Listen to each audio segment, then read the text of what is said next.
Hello everyone and welcome to Travel Tip Tuesday. Today we're going to talk about car rental tips. I'm really excited to share these with you because renting a car can be difficult and it's good to have these tips with you. So let's get started. Choosing your vehicle. Let's start right there. Think carefully about what you need. Which type of car? It's not always about saving money because that's usually the smallest car. It's also about what you need. Like if you're going skiing, do you need a ski rack? If you have a large family with children, do you need car seats or just the room for the children? Also, if you need a stick shift. Now that's more about international car rental, and that's going to be another travel tip entirely separate. Right today is mostly what I know about domestic car rental. And so check what type of car do I actually want and what I actually need. Also think about, will it fit all my luggage? That's another thing, even if you have two people, if you have a lot of luggage. So choosing the vehicle is number one. Number two, booking your car. I prefer that you book with major car rental companies over a local place because they have a better reputation. But always check the reviews on the different companies, especially if you're using one locally, a no name, but it's a local rental. Also check if you want to join their loyalty program, or if you have a frequent flyer loyalty program, if they accept that as well. It makes lines go faster if you're part of their loyalty program. For example, Hertz, if you're Hertz Gold, #1 Gold, then you get to go straight out to the car rental, pick up your car, bypass the line completely. They already have all your information on file, and it makes a much nicer experience. Same with Enterprise if you're a frequent flyer with them, or whatever, not frequent flyer, part of their loyalty program. Number three, understanding your rental. And this is where I'm going to spend the most time. Always read your terms and conditions. I know there's lots of terms and conditions that people just check and don't read. This one you want to read on your car rental. Always understand the conditions of your car rental. For example, I'm just going to point out a few that I know people get caught and trapped with. There's a fee for an additional driver. There's a fee if you're under 25 years old, or sometimes it's not even possible to rent the car if you're under 25 years old. Sometimes they require a round-trip airline ticket and a hefty deposit just to rent a car at any age, even heftier if you're under 25. And who would have thought of a round-trip ticket? That could be one of the stipulations. Credit card versus debit card. A lot of rental companies will not accept a debit card. You feel like that's a credit card, but it's really not a major credit card in the way the car rental company thinks of it. And if they do accept a debit card, they require a larger deposit. Also, deposits in general. Make sure if there is a deposit or a charge going to your card that you are aware of that amount. Now, usually these terms and conditions can be found at the time you're renting the car. Just don't check on these, really read through them. This is the one area you want to know all the conditions of the contract. And also, the one last one is one-way car rentals.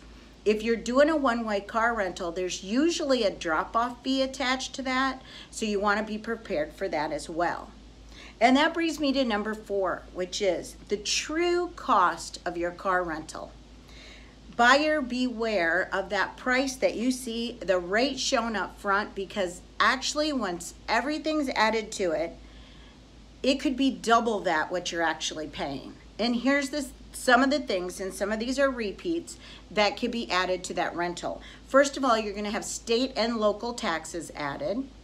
You're going to have airport surcharges, which could be very hefty.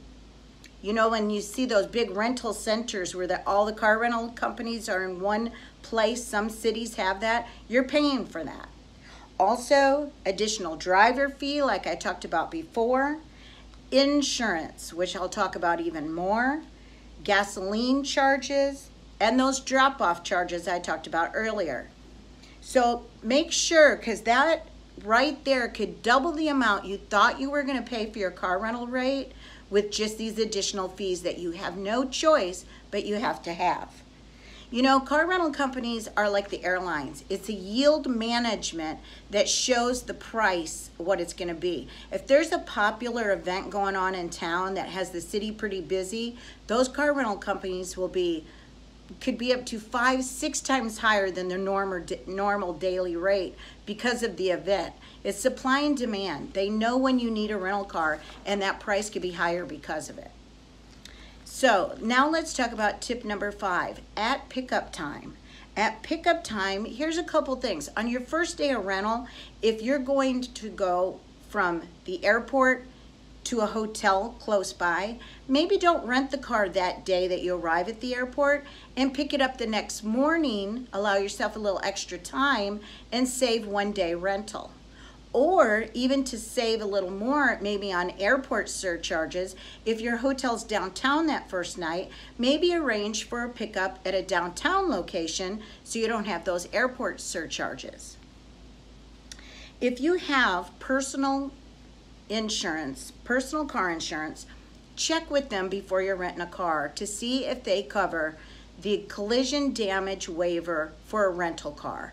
Many times, if you have two things, either your car rental or either your car insurance that you already have will cover it, or secondly, if you're charging to a credit card, a major credit card, that sometimes also covers collision damage for a car rental. Check with those before you go pick up your car so you can feel good about waiving the insurance that they're going to offer you, which is very expensive. So those are some tips at pickup. Also, a tip is returning your car. Returning your car, beware of the prepaid gas charges. That's a little at pickup. Instead, fill the tank up yourself, and that way you know exactly what you used. But here's a big deal about returning your car. Returning your car early can actually cost you money. And let me explain to you how. If you're on a weekly rental, and that's for 7 days, and they have a discounted rate for that, and you return your car on day 5 or 6, they'll convert that to a daily rate that's actually more expensive than the weekly rate. Something you would never think of. That's what these tips are about. That just giving you this information that you may not have thought about. Returning your car late can also be additional fees. One, they give you a 30-minute window from when you're supposed to return it, but it can even affect the entire structure, like the example I gave you before. If you had a weekend rate, which are usually very inexpensive, but then you return it like Tuesday or Wednesday and it went past the weekend, now your entire rate's going to be restructured to a daily rate and be more expensive than what you originally thought your rate was going to be. So be aware of when you return your car, those two special things that could change the structure of your rate.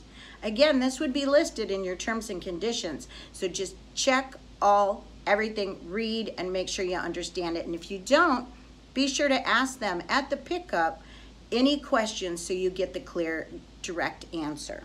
Because like everything, every car rental company is different.